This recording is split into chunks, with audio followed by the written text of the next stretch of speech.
Kilala nyo po ba kung anong klaseng kahoy itong nasa likod ko? Ito po.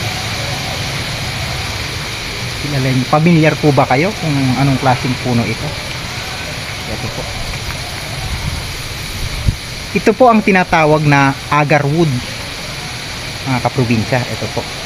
Ito po ay isa sa pinakamahal na kahoy sa buong mundo. Ang agarwood.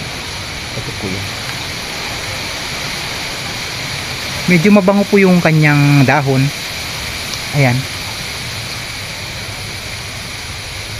Alam niyo po ba sa ibang bansa, ito po ay ginagawang pabango at ginagamit ginto kung iturin dahil sa napakamahal ng kahoy na ito.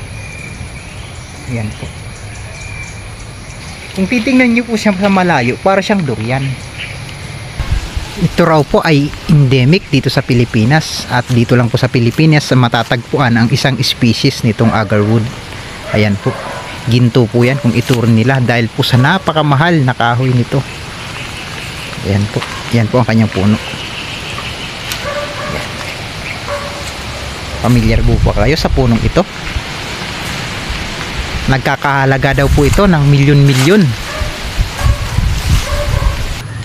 Sa palagay nyo, kaprobinsya, kung mahal itong kahoy na ito ng agarwood, itong klaseng ganitong puno po kung bibilhin or ibebenta, magkano na po kaya magiging halaga nito? Ayan po. Comment down below nyo nga po kung familiar sa inyo itong agarwood tree.